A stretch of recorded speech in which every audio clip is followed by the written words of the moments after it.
ombrage. On va commencer avec cet arbre ici. So, la petite arbre en avant là, tu vois que ça clignote. So, cet arbre-là, on va ajouter un ombrage. Pareil comme on a ajouté un ombrage en dessous de cette auto ici pour créer, je suppose, l'illusion que c'est placé ou c'est vraiment un objet dans la scène plutôt que quelque chose qui est sur la scène, right? Ça paraît peut-être un peu à l'instant comme si c'était un collant qui est juste par-dessus la scène. Alors, ce qu'on va faire, c'est on va premièrement décider dans quelle direction devrait venir la lumière. Puis tu peux voir dans les objets qui étaient dans la scène principale, comme par exemple ce bloc ici, tu peux voir qu'il y a un petit ombrage à côté. Cet ombrage-là, vraiment est en train de nous donner une indication de quelle est la direction de la lumière dans la scène. Alors, on va essayer d'utiliser ça comme une référence pour notre ombrage. Alors, la première chose qu'on va faire, c'est qu'on va sélectionner la lisière. Si tu peux voir ici, arbre 1, copie. On a sélectionné celui-là. Ça, c'est en fait la lisière qui contient cet arbre-là. Et on va cliquer à droite sur ça, puis on va choisir Duplicate Layer. Okay? C'est la première étape. Et puis, pour le nom, on va appeler ça, je suppose que ça s'appelle arbre 1 copy. So, on va appeler ça arbre 1 ombrage. Oups. Ombrage avec un M, voilà. OK, so arbre 1 ombrage. Et pour celui-là, on va choisir Image, Adjustments, Exposure. Puis l'idée ici, c'est qu'on va juste réduire Exposure à 0.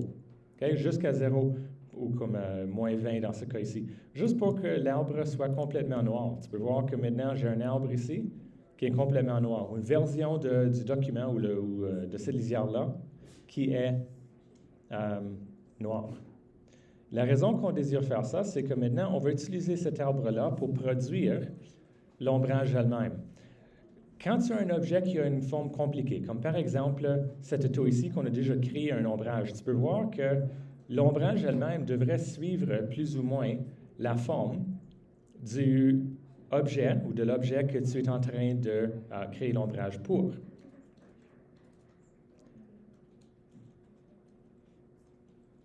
Alors voici. On va prendre cet ombrage-là, on va le placer où on le désire, puis on va choisir Edit, Transform, Distort. Okay? Puis Distort, c'est l'outil qui va nous permettre de changer la forme. Si je prends le coin, tu peux voir que je peux changer comme la perspective. Si je prends la celle au milieu, je peux renverser. Vois-tu comment je peux renverser la forme de l'arbre?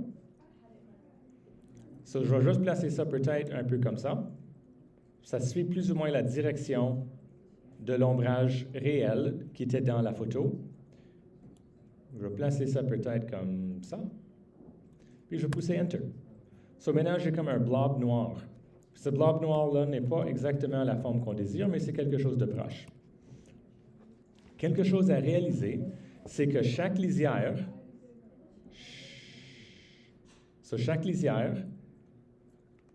a une option sur le haut ici qui dit Opacity. Puis Opacity, c'est pour la transparence, right? Cette transparence-là, on peut réduire. So, si je réduis la transparence, tu peux voir que maintenant, j'ai un ombrage qui est un peu moins foncé encore.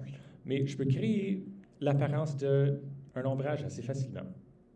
Puisque c'est juste un objet normal aussi, je pourrais, si je voulais, comme changer la forme de cet ombrage-là, je zoome in un peu, on pourrait, je suppose, changer un peu la forme. Comme par exemple, en arrière ici, on a la tige de l'arbre qui ne devrait pas être là. So on veut juste prendre une efface sur ombrage 1, puis je vais juste effacer cette partie-là.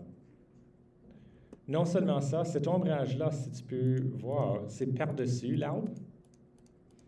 So on devrait peut-être mettre ça derrière l'arbre. Voilà, so maintenant c'est derrière l'arbre.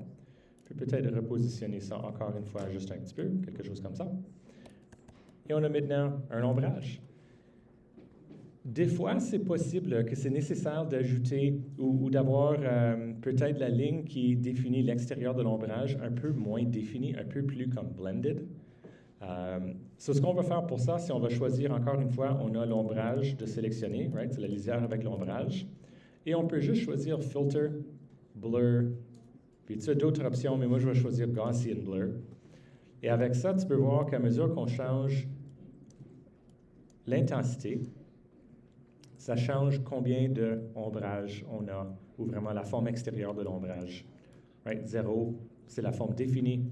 Si on ajoute un peu, c'est moins défini. OK, so peut-être je vais mettre ça juste peut-être un peu comme ça. Et voilà, j'ai un ombrage pour mon arbre. Il faut juste refaire ces étapes-là pour chacun des objets. Je vais juste répéter une fois ici, juste pour faire certain qu'on connaît comment le faire. So, on va juste répéter les étapes. Disons qu'on va le faire avec le tyrannosaure. Okay, il devrait avoir un ombrage évidemment pour celui-là. So, je vais le faire un peu plus rapidement cette fois-ci. So, right-click, duplicate. Appelez ça dinosaure ombrage. Pour qu'on connaisse c'est quoi sur cette lisière-là. Image Adjustments Exposure. Réduire l'exposition jusqu'à ce que ça soit 0. Edit, Transform, Distort. On va renverser la forme. On va la repositionner où on la désire.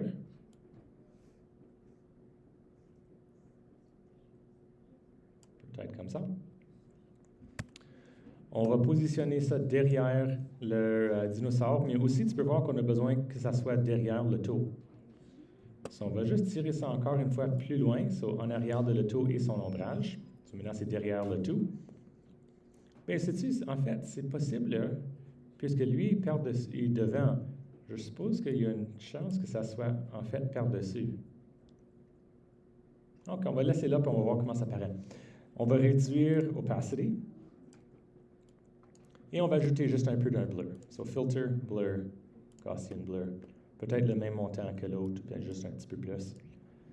Et voilà, on a un ombrage pour le dinosaure.